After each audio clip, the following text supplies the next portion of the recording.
நீங்கள் பார்த்து ரசித்துக் கொண்டிருப்பது பந்தல் மீடியா இந்தியா தொலைக்காட்சி.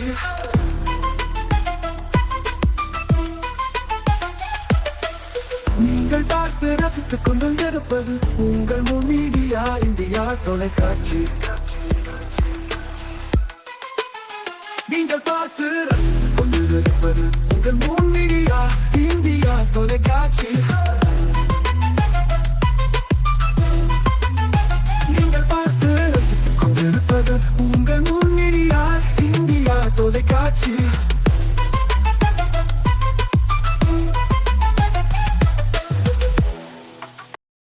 நாளும் ஒரு திருக்குறள். அறத்துப்பால். செய்நன்றி அறிதல். பயன் தூக்கார் செய்த உதவி நயன் தூக்கின் நன்மை கடலின் பெரிது.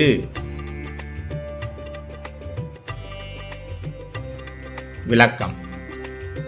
இன்ன பயன் கிடைக்கும் என்று ஆராயாமல் ஒருவன் செய்த உதவியின் அன்புடைமையை ஆராய்ந்தால் அதன் நன்மை கடலை விட பெரிதாகும்.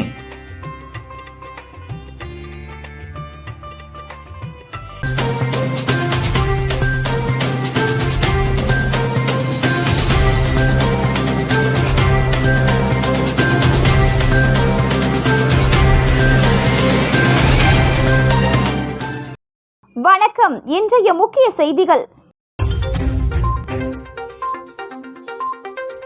நின்றிருந்த காருக்குள் அழுகிய நிலையில் ஆண் சடலம். நகர பகுதியில் பரபரப்பு. கொலையா என போலீசார் விசாரணை.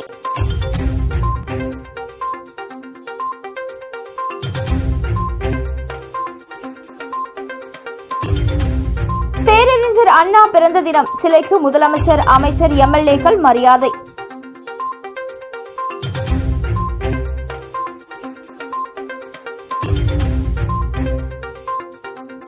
மூளைச்சாவு அடைந்தவரின் உடல் உறுப்புகள் தானம். உயிருக்கு போராடிய இருவருக்கு பொருத்தி தனியார் மருத்துவமனை சாதனை. இனி விரிவான செய்திகள். புதுச்சேரியில் நெல்லித்தோப்பில் சாலை ஓரம் உள்ள தடுப்பு கட்டை மீது நின்றிருந்த மர்ம காரில் ரத்தம் சொட்ட சொட்ட வாலிபர் சடலமாக இருந்த சம்பவம் புதுச்சேரியில் பரபரப்பை ஏற்படுத்தியுள்ளது. புதுச்சேரி நெல்லித்தோப்பு விழுப்புரம் சாலை ஓரம் உள்ள தடுப்பு கட்டையில் புதுச்சேரி பதிவெண் கொண்ட சிவப்பு நிறத்திலான கார் ஒன்று நின்று கொண்டிருந்தது. ரத்தம் சொட்ட சொட்ட நின்றிருந்த காரை பார்த்து அதிர்ச்சி அடைந்த சாலையில் சென்றவர்கள் இதுகுறித்து போலீசாருக்கு தகவல் அளித்தனர். இந்த தகவலின் பெயரில் சம்பவ இடத்திற்கு வந்த உருளையன்பேட்டை போலீசார் பூட்டிய காரில் உள்ளே இருந்த சடலத்தை மீட்டு அரசு மருத்துவமனைக்கு பிரேத பரிசோதனைக்கு அனுப்பி வைத்தனர்.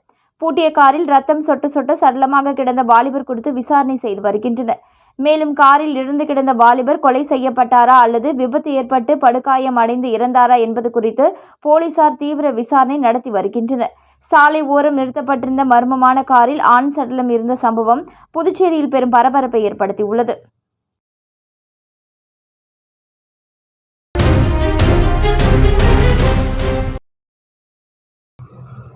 லாரி விபத்தில் மூளை சாவடைந்த நபரின் சிறுநீரகங்கள் மற்றும் கல்லீரல் ஆகியவற்றை வெற்றிகரமாக அறுவை சிகிச்சை செய்து உயிருக்கு ஆபத்தான நிலையில் இருந்த நோயாளிகளுக்கு பொருத்தி ஈஸ்ட் கோஸ்ட் மருத்துவமனை மருத்துவ குழுவினர் சாதனை படைத்தனர். இதுகுறித்து மூலக்குளம் ஈஸ்ட் கோஸ்ட் மருத்துவமனை சேர்மன் டாக்டர் முருகேசன், துணை சேர்மன் டாக்டர் சத்யவேணி, மருத்துவமனை இயக்குநர் டாக்டர் வெங்கட்ராம் ஆகியோர் நிருபர்களிடம் கூறுகையில், கடந்த சில நாட்களுக்கு முன்பு திண்டிவனம் அருகே ஏற்பட்ட சாலை விபத்தில் 55 வயது மதிக்கத்தக்க ராமு என்பவர் படுகாயமடைந்தார். அவர் மேல் சிகிச்சைக்காக ஈஸ்ட் கோஸ்ட் மருத்துவமனைக்கு கொண்டு வரப்பட்டார். அவருக்கு மருத்துவமனையில் தீவிர சிகிச்சை அளிக்கப்பட்டது. திடீரென அவர் மூளை சாவு அடைந்தார். அவரது உறுப்புகளை தானம் செய்ய ராமு வீட்டார் முன் வந்தனர். இந்த நிலையில் அவரது உறுப்புகளை மாற்று அறுவை சிகிச்சை கமிட்டியினர் இதுகுறித்து ஆலோசனை நடத்தினர். பின்னர் ராமுவின் சிறுநீரகங்கள் மற்றும் கல்லீரல் அறுவை சிகிச்சை செய்ய முடிவு செய்யப்பட்டது. அதன்படி ஞாயிற்றுக்கிழமை இரவு மூளை சாவடைந்த ராமு உடல் உறுப்புகள் வெற்றிகரமாக அகற்றப்பட்டு 2 சிறுநீரகங்களில் ஒன்று ஒரு ஆணுக்கும் மற்றொன்று ஒரு பெண்ணுக்கும் வெற்றிகரமாக பொருத்தப்பட்டது.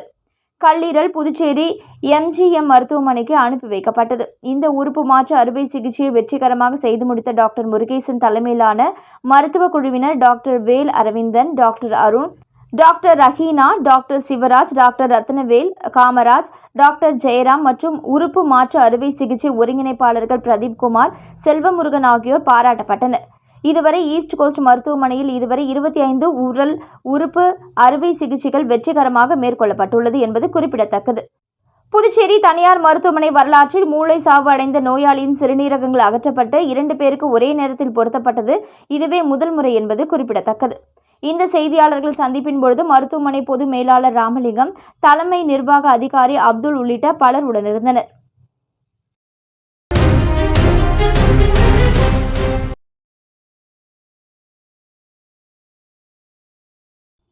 அரியாங்குப்பம் கொம்யூனியன் தவளக்குப்பம் அருகே பள்ளி மற்றும் கல்லூரி மாணவர்களுக்கு கஞ்சா விற்பனை செய்த குற்றவாளிகள் 6 பேர் கைது. 5 லட்சம் ரூபாய் மதிப்பிலான 4.3 கிலோ கஞ்சா, 3 பைக், 7 செல்போன்களை போலீசார் பறிமுதல் செய்தனர். புதுச்சேரி தவளக்குப்பம் அருகே உள்ள ஒரு தென்னந்தோப்பில் 7 பேர் கொண்ட கும்பல் கஞ்சா வைத்திருப்பதாக புதுச்சேரி சிறப்பு அதிரடிப்படை போலீசாருக்கு தகவல் கிடைத்தது. அதனையடுத்து தவளக்குப்பம் சப் இன்ஸ்பெக்டர் ஜெயகுருநாதன், தலைமை காவலர்கள் விமலரசன், பான்குமார் மற்றும் சிறப்பு அதிரடி போலீசார் நேற்று இரவு 8 மணியளவில் சோதனை நடத்தினர். அப்பொழுது சந்தேகத்திற்கு இடமாக அங்கு இருந்த 6 பேரை போலீசார் பிடித்து விசாரணை செய்தனர். சோதனையில் அவர்கள் கையில் 4 கிலோ 300 கிராம் எடை கொண்ட கஞ்சா இலைகள் வைத்திருப்பது தெரியவந்தது. எனவே அவர்களை தவளக்குப்பம் போலீசார் காவல் நிலையம் அழைத்து வந்து விசாரணை நடத்தினர். விசாரணையில் தவளக்குப்பத்தை அடுத்த பூர்ணாங்குப்பத்தை சேர்ந்த தங்கவேல், ரங்கநாதன், சரண் என்ற கலையரசன், தவளக்குப்பத்தை சேர்ந்த ஆனந்த் என்கிற அனந்தராமன் மற்றும் ஆனந்த் என்ற முருகானந்தம், கொருக்குமேடு பகுதியை சேர்ந்த சுந்தர் என்பது தெரியவந்தது. மேலும் விசாரணையில் இவர்கள் புதுச்சேரியிலிருந்து ஒடிசா மாநிலம் புவனேஸ்வர் பகுதிகளுக்கு சென்று ஜிபே மூலம் பணம் செலுத்தி 5 லட்சம் ரூபாய் மதிப்பிலான கஞ்சாவை பெற்று ரயில் மூலம் எடுத்து வந்து பள்ளி மற்றும் கல்லூரி மாணவர்களுக்கு விற்பனை செய்ததை ஒப்புக்கொண்டனர். அதனையடுத்து அவர்களிடமிருந்து 5 லட்சம் ரூபாய் மதிப்புள்ள 4 கிலோ 300 கிராம் காய்ந்த கஞ்சா இலைகள் மற்றும் 3 மோட்டார் பைக்குகள், 7 செல்போன்களை பறிமுதல் செய்தனர். மேலும் இதில் தப்பி ஓடிய தவளக்குப்பத்தை சேர்ந்த பரணி என்பவரை போலீசார் தீவிரமாக தேடி வருகின்றனர்.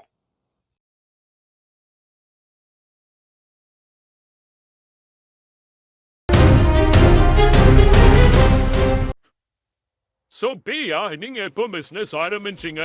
என்னோட பீரியட்ஸ் லைஃப் என்ட்ரி கொடுத்தப்போ. ஆனால் அதை பற்றி சொல்ல எனக்கு பயம். ஸ்கூல் பெஞ்சில் உட்கார பயம், பஸ்ஸில் லீக்கேஜ் ஆகிடுமோன்னு பயம், ரன்னிங் ரேஸில் ஓட பயம். இப்போ அந்த பயமுக்கு ஒரு ஃபுல் ஸ்டாப்.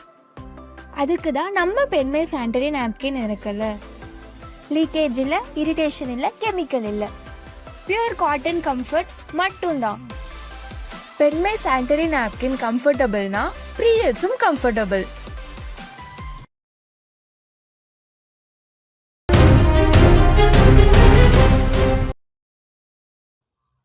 தேசிய தொழிலாளர் பொருளாதார ஆராய்ச்சி மற்றும் நிறுவனத்தின் துணை இயக்குநர் இந்திரகுமார் தலைமையிலான மத்திய மதிப்பீட்டு குழுவினர் முதலமைச்சரை சந்தித்தனர். அப்பொழுது மத்திய அரசின் நிதி பங்களிப்புடன் செயல்படுத்தப்பட்டு வரும் திட்டங்களை ஒருங்கிணைத்து கண்காணிக்கும் நோக்கில் ஏற்படுத்தப்பட்டுள்ள மாநில அளவிலான திஷா கண்காணிப்பு குழுவின் செயல்பாடுகள் குறித்து முதலமைச்சர் அவர்களுடன் கலந்துரையாடினர். அப்பொழுது மாவட்ட ஊரக வளர்ச்சி முகமை மூலம் செயல்படுத்தப்படும் 100 நாள் வேலைவாய்ப்பு திட்டத்தை துரிதப்படுத்தி பரந்தப்பட்ட அளவில் சிறப்பாக செயல்படுத்த உரிய நடவடிக்கை எடுக்க வேண்டும் என்று குழுவினரை கேட்டுக்கொண்டார். மேலும் மத்திய நிதியுதவி மற்றும் மத்திய துறை திட்டங்களை திறம்பட செயல்படுத்துதல் மற்றும் கண்காணித்தல் குறித்து முதலமைச்சர் அவர்கள் குழு உறுப்பினர்களிடம் கேட்டறிந்தார். மத்திய மதிப்பீட்டு குழுவை சார்ந்த மார்ஷல் பிர்வா, சைதாலி ராய், புதுச்சேரி மாவட்ட ஊரக வளர்ச்சி முகமையின் மாநில திட்ட மேலாளர் பவானி ஆகியோர் அப்பொழுது உடனிருந்தனர்.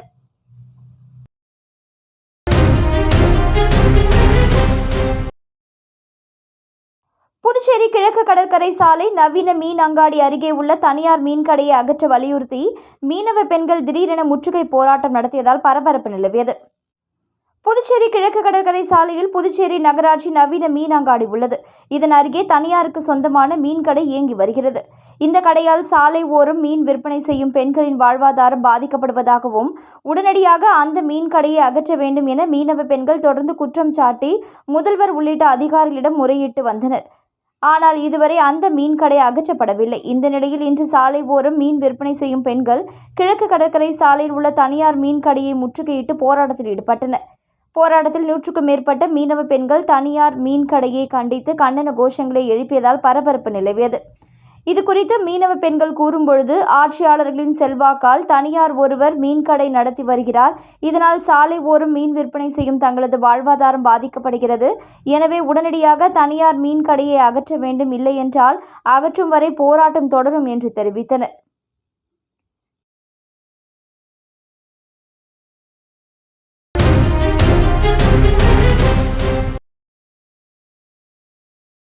புதுச்சேரி மாநிலம் உழவர்கரை நகராட்சி லாஸ்பேட்டை தொகுதி மற்றும் அதனை சுற்றியுள்ள பகுதி மக்களின் குடிநீர் பற்றாக்குறையை போக்க லாஸ்பேட்டை தொகுதி குறிஞ்சி நகரில் உள்ள பூங்காவில் புதிய ஆழ்துளை கிணறு மற்றும் அதனை சார்ந்த பணிகள் 9,73,000 ரூபாய் மதிப்பீட்டில் மேற்கொள்ளப்பட உள்ளது. இப்பணிகளை முதலமைச்சர் ரங்கசாமி தலைமையில் பொதுப்பணித்துறை அமைச்சர் லட்சுமி நாராயணன் முன்னிலையில் மற்றும் லாஸ்பேட்டை தொகுதி சட்டமன்ற உறுப்பினர் வைத்தியநாதன் பூமி பூஜை செய்து துவக்கி வைத்தார். இந்நிகழ்ச்சியில் பொறியாளர் வீரசெல்வம், பொதுப்பணித்துறை கண்காணிப்பு பொறியாளர் சுந்தரமூர்த்தி, பொது சுகாதார கோட்ட செயற்பொறியாளர் வாசு, உதவி பொறியாளர் பினாராணி, இளநிலை பொறியாளர் நாகராஜன், முக்கிய பிரமுகர்கள் மற்றும் ஊர் பொதுமக்கள் கலந்து கொண்டு விழாவினை சிறப்பித்தனர். இப்பணியினை மேற்கொள்வதன் மூலம் சுமார் 3,000 பொதுமக்கள் பயன்பெறுவார்கள்.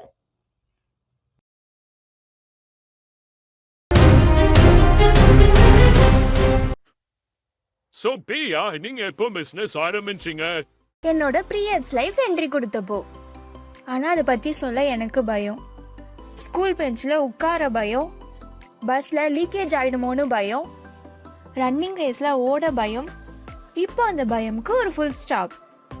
அதுக்கு தான் நம்ம பெண்மை சானிட்டரி நாப்கின் இருக்குல்ல. லீக்கேஜ் இல்லை, இரிட்டேஷன் இல்லை, கெமிக்கல் இல்லை, பியூர் காட்டன் கம்ஃபர்ட் மட்டும்தான்.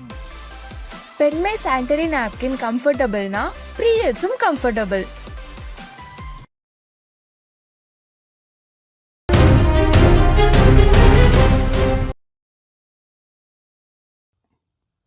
ஏம்பலம் தொகுதிக்கு உட்பட்ட வண்ணான் ஏரி முதல் பக்ரான் ஏரி வாய்க்கால் வரை 2,69,000 ரூபாய் செலவிலும், கீழூர் முதல் புதுக்குப்பம் வழியாக கோர்க்காடு ஏரி மதகு வாய்க்கால்கள் தூர்வாரும் பணி 9,48,000 ரூபாய் செலவிலும் பொதுப்பணித்துறை நீர்ப்பாசனத்துறை மூலம் தூர்வாரும் பணியை சட்டமன்ற உறுப்பினர் லட்சுமிகாந்தன் பூமி பூஜை செய்து தொடங்கி வைத்தார். மேலும் இந்நிகழ்ச்சியில் பொதுப்பணித்துறை நீர்ப்பாசன பிரிவு செயற்பொறியாளர் ராதாகிருஷ்ணன், உதவி பொறியாளர் ஸ்ரீநாத், இளநிலை பொறியாளர் அருள்முருகன் மற்றும் அப்பகுதி என்ஆர் காங்கிரஸ் நிர்வாகிகள், பொறுப்பாளர்கள் பலர் கலந்து கொண்டனர்.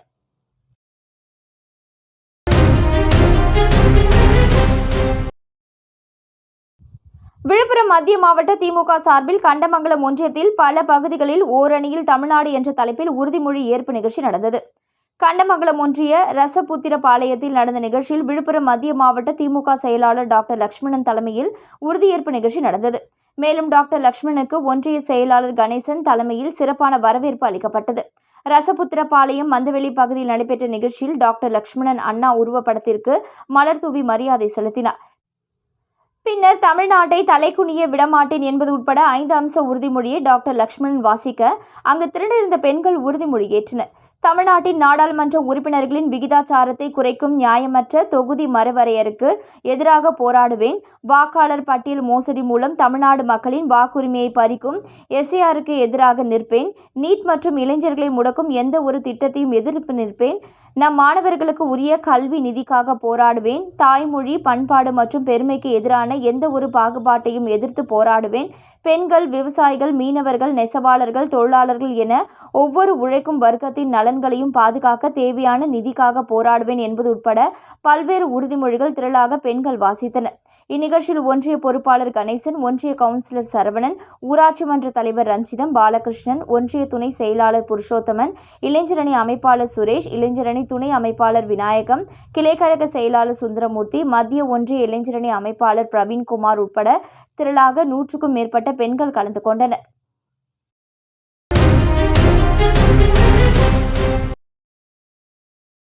நெல்லித்தோப்பு சக்தி நகர் பகுதியில் தலைமை பொதுக்குழு உறுப்பினர் கார்த்திகேயன் ஏற்பாட்டில் சிறப்பு மருத்துவ முகாம் நடைபெற்றது. நெல்லித்தோப்பு தொகுதி கழக செயலாளர் நடராஜன் தலைமை பொதுக்குழு உறுப்பினர் வேலவன் முன்னிலையில் நடைபெற்ற மருத்துவ முகாமினை சட்டமன்ற எதிர்க்கட்சித் தலைவரும் மாநில கழக அமைப்பாளருமான சிவா தலைமை தாங்கி துவக்கி வைத்தார். மேலும் அப்பகுதி மக்களிடம் நலம் விசாரித்தார். இந்த மருத்துவ முகாமில் பங்கேற்ற பொதுமக்களுக்கு தேவையான அனைத்து அடிப்படை மருத்துவ பரிசோதனைகளும் மேற்கொள்ளப்பட்டு 58 வகையான மருந்து மாத்திரைகள் இலவசமாக வழங்கப்பட்டது குறிப்பிடத்தக்கது.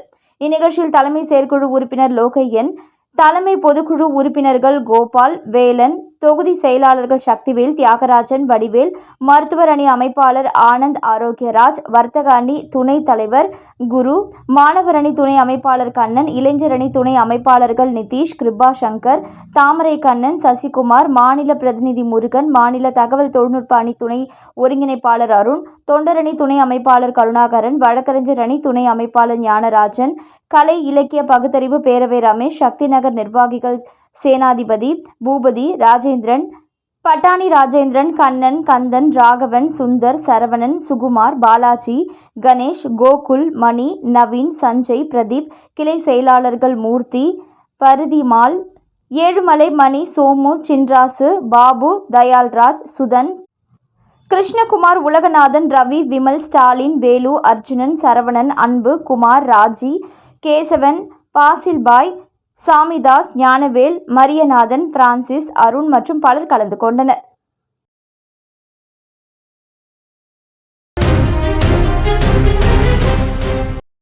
பேரறிஞர் அண்ணாவின் 117வது பிறந்த நாளை ஒட்டி அவரது சிலைக்கு அரசு சார்பில் முதலமைச்சர் ரங்கசாமி மற்றும் பல்வேறு அரசியல் கட்சியினர் மாலை அணிவித்து மரியாதை செலுத்தினர். தமிழக முன்னாள் முதல்வர் பேரறிஞர் அண்ணாவின் 117வது பிறந்த தினம் புதுச்சேரியில் அரசு சார்பில் கொண்டாடப்பட்டது. இதனை ஒட்டி புதுச்சேரி பழைய பேருந்து நிலையம் அருகில் உள்ள அவரது சிலைக்கு முதலமைச்சர் ரங்கசாமி, அமைச்சர் லட்சுமி நாராயணன் மற்றும் சட்டமன்ற உறுப்பினர்கள் மாலை அணிவித்து மரியாதை செலுத்தினர். தொடர்ந்து திமுக சார்பில் எதிர்க்கட்சித் தலைவரும் மாநில அமைப்பாளருமான சிவா தலைமையில் திமுக எம்எல்ஏக்கள், நிர்வாகிகள் ஊர்வலமாக வந்து அண்ணாவின் சிலைக்கு மாலை அணிவித்து மரியாதை செலுத்தினர். தொடர்ந்து அதிமுக சார்பில் மாநில செயலாளர் அன்பழகன், அதிமுக உரிமை மீட்பு குழு மாநில செயலாளர் ஓம் சக்தி சேகர் மற்றும் திராவிட கழகத்தினர் உட்பட பல்வேறு அமைப்புகள் அண்ணாவின் சிலைக்கு மாலை அணிவித்து மரியாதை செலுத்தினர்.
மீண்டும் இன்றைய முக்கிய செய்திகள். நின்றிருந்த காருக்குள் அழுகிய நிலையில் ஆண் சடலம், நகர பகுதியில் பரபரப்பு. கொலையா என போலீசார் விசாரணை.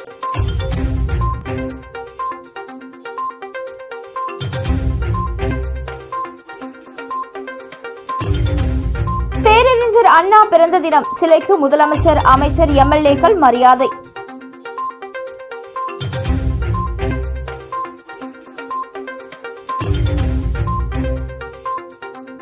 மூளைச்சாவு அடைந்தவரின் உடல் உறுப்புகள் தானம், உயிருக்கு போராடிய இருவருக்கு பொருத்தி தனியார் மருத்துவமனை சாதனை.